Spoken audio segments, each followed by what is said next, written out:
جی وعلیکم السلام ورحمۃ اللہ وبرکاتہ. آپ نے ڈراپ شپنگ کے حوالے سے سوال پوچھا تھا، تو ہم نے آپ سے پوچھا کہ اس کا پروسیس کیا ہے، بزنس پروسیس آپ بتا دیں. تو آپ نے بزنس کا اس کا پروسیس بھی بتایا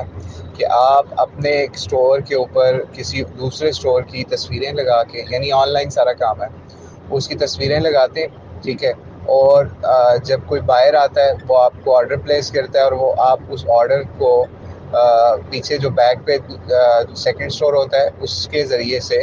ڈراپ کروا دیتے ہیں، ٹھیک ہے. یعنی دوسرے سیلر کے ذریعے سے آپ اس آرڈر کو ڈلیوری کروا دیتے ہیں.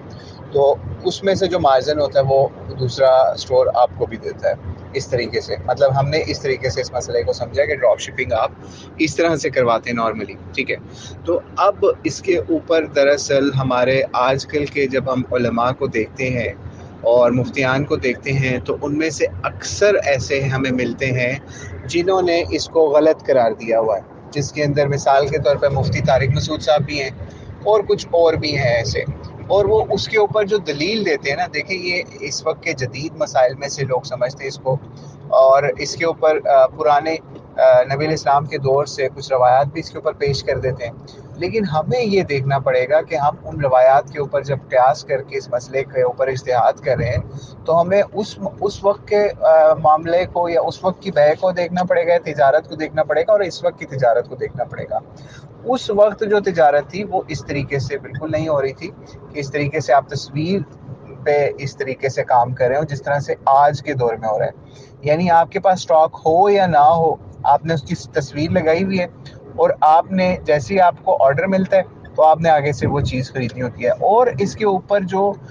اس کی حرمت کے حوالے سے، یعنی اس کو جو لوگ حلال حرام کے مسئلے میں لے کے جاتے ہیں نا، وہ ایک مسئلہ یہ بھی کریٹ کر رہے ہیں اس وقت. وہ یہ کر رہے ہیں، یا علماء بھی ایسے کر رہے ہیں کہ وہ کیا کہتے ہیں کہ جناب یہ چیز اس لیے بھی غلط ہے کہ اس کے اندر آپ کو نقصان کا کوئی ڈر نہیں ہے. حالانکہ یہ ڈراپ شپنگ والوں سے پوچھنا چاہیے کہ ان کو کیا نقصان ہوتا ہے. مثال کے طور پہ وہ آرڈر کرتے ہیں اور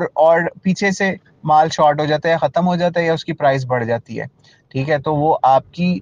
جو کسٹمر بیس ہے اس کا ہی نقصان ہونا بہت بڑا نقصان ہے، یا آپ کو نیگیٹو ریویو دینا ہی کسی کا بہت بڑا نقصان ہے، آپ کا بزنس سارا خراب ہو سکتا ہے. تو اس طرح کے مسائل تو ان کے پاس بھی ہیں. تو اس لیے جو مسئلہ یہاں پہ یہ علماء کی طرف سے ایک یہ پرابلم اٹھایا گیا نا اس مسئلے کے اوپر، وہ بھی غلط ثابت ہو جاتا ہے کہ ان کو کوئی لاس کا کوئی ڈر نہیں ہے، یا پھر ان کے ساتھ کچھ ایسا مسئلہ نہیں ہو سکتا. ہاں ایسا ضرور ہے کہ اگر آپ بہت بڑے لیول پہ آپ کی اپنے جو بیک پہ اسٹور ہے اس کے ساتھ کمیونیکیشن ہے تو پھر آپ کے لیے آسانی ہے. نہیں تو اگر کہیں کمیونیکیشن گیپ آتا ہے اور آپ ریٹ پیچھے سے بڑھ جاتا ہے اور آپ نے نہیں بڑھایا ہوتا ہے، یا اس کے اسپیکس چینج ہو جاتے ہیں، کوئی پرابلم ہو جاتا ہے، تو آپ کے لیے مسئلہ کریٹ ہو سکتا ہے. تو اس لیے وہ پرابلم تو وہاں پہ ہے، یعنی اس طرح کا نقصان کا تو مسئلہ ضرور ہے.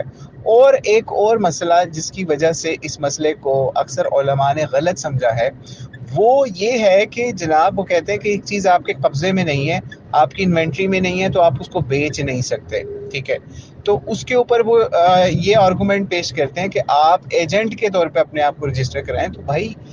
مسئلہ یہاں پہ یہ ہے کہ یہ انڈسٹری کوئی ریئل اسٹیٹ کی انڈسٹری نہیں ہے. جیسے علماء نے اجتہاد کر کے ریئل اسٹیٹ انڈسٹری کے اندر جو مڈل مین ہوتے ہیں یا ڈیلرز ہوتے ہیں ان کو بھی جائز، ان کی انکم کو جائز قرار دیا ہوا ہے. تو اس کے اندر کیا حرج ہے، ٹھیک ہے. تو اس لیے علماء کو اس مسئلے کے اوپر اس کو الیکٹرانکلی، اس کو ڈیجیٹلی جو اس وقت بزنس کی ہو گئی ہے گلوبلائزیشن، اس کو اس اعتبار سے سمجھنا چاہیے. نہ کہ جیسے ہم نے مفتی طارق مسعود صاحب کو دیکھا ایک دفعہ کہ انہوں نے اس مسئلے کے اوپر وہ والی مثالیں پیش کی کہ نبی الاسلام کی طرف سے جو ہمیں ایسی روایات مل جاتی ہیں کہ آپ کے پاس جو چیز قبضہ قدرت میں نہیں ہے آپ اس کو بیچ نہیں سکتے، ٹھیک ہے.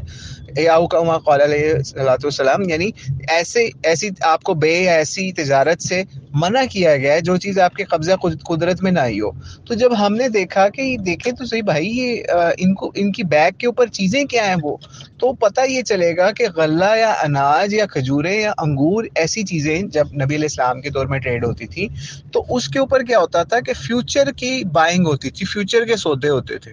ٹھیک ہے. فیوچر کا سودا ایسے ہوتا تھا، مستقبل کا سودا ایسے ہوتا تھا، ابھی پھل واضح نہیں ہوا، نظر نہیں آیا، پکا نہیں ہے، اور اس کی کیا کنڈیشن ہوگی. تو اس کے اوپر نبی علیہ السلام نے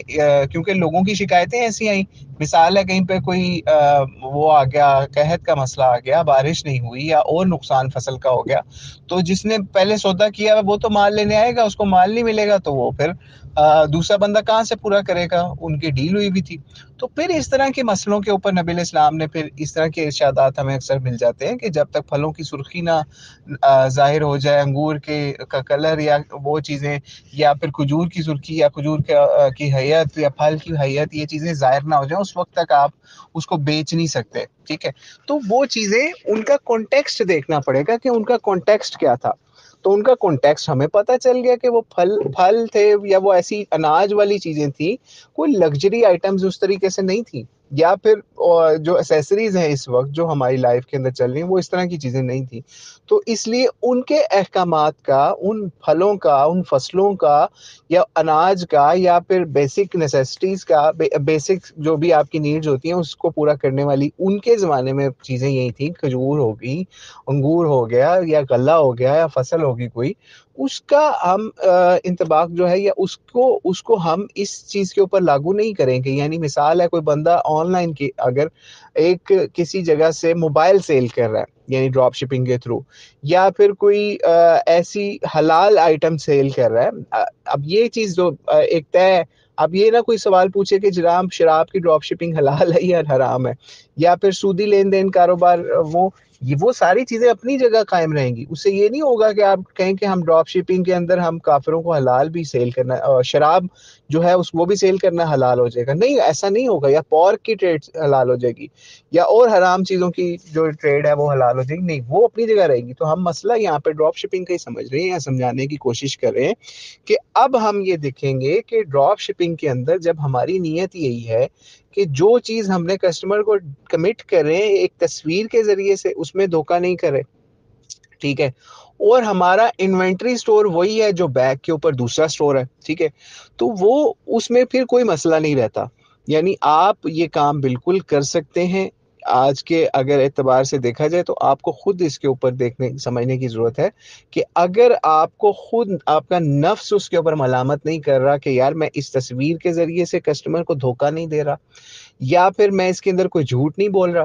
یا پھر اس کے اندر کوئی سود والا مسئلہ نہیں ہے، یا دیگر حلال حرام والے مسائل نہیں مجھے اس میں پیش آ رہے ڈراپ شپنگ کے اندر، صرف اور صرف بیک پہ جو سٹور ہے میں اس کی تصویریں لے کے، اس کی پروڈکٹ لے کے اپنے سٹور کے اوپر ڈسپلے کر کے، تو میں ایز اے مڈل مین ایک چیز کو سیل کر رہا ہوں، تو اس کے اندر کوئی ایسا مسئلہ نہیں ہے، چاہے آپ اس کو ایجنٹی کا نام دیں چاہے اس کو نہ دیں، صرف جو کسٹمر کے ساتھ آپ نے پرومس کیا ہے، جو اپنی ڈیل اس کے ساتھ کی ہے، جس کا آپ نے ایگریمنٹ شو کیا ہے اپنے سٹور کے اوپر، آپ کو وہ پورا کرنا لازمی ہے، ٹھیک ہے، چاہے وہ آپ کی انوینٹری، اپنی پرسنل انوینٹری کے اندر وہ چیز ہو یا نہ ہو، ٹھیک ہے۔ تو اس لیے یہ اس طرح کی ڈراپ شپنگ بالکل جائز ہو سکتی ہے ہمارے نزدیک، ہمارے نگاہ میں۔ اور میں ایک اور چیز بتا دوں، اکثر یہ کام لوگ اس طرح کا پازیٹیو بات اس وقت بھی کرتے ہیں جب وہ خود یہ کام کر رہے ہیں، تو الحمدللہ ہم خود ڈراپ شپنگ نہیں کر رہے کہ ہمارے اپنے اختیار میں کوئی چیز نہیں ہے، پروڈکٹ جس طریقے سے آن لائن ڈیجیٹلی بزنس ہو رہا ہے اور ہم اس کو سیل کر رہے ہوں، تو ہمارے اپنے اختیار میں بھی ایسی کوئی چیز نہیں ہے، اور ہم خود بھی اس کام کے اندر ابھی نہیں ہے، اور ہمارا فیوچر میں بھی کوئی اس کا ذہن نہیں ہے اس کو کرنے کا۔ لیکن جو بزنس پروسیس ہمیں آپ نے بتایا یا پھر اور دنیا کے اندر ہم نے دیکھا یا سنا ہے علماء سے بھی اور دیگر لوگوں سے بھی، تو اس سے یہی پتہ چلتا ہے کہ اس کے اختیار کرنے میں کوئی قباحت نہیں ہے، کوئی خرابی نہیں ہے، صرف اور صرف احتیاطیں وہی ہیں جو ہم نے پہلے بیان کر دی۔ اور ویسے نارملی اگر آپ حلال چیزوں کی ڈراپ شپنگ کر رہے ہیں دوسرے سٹور سے لے کے اپنے سٹور کے اوپر ڈسپلے کر کے اس کی تصویریں ہی خالی، تو وہ اس میں بھی کوئی ایسی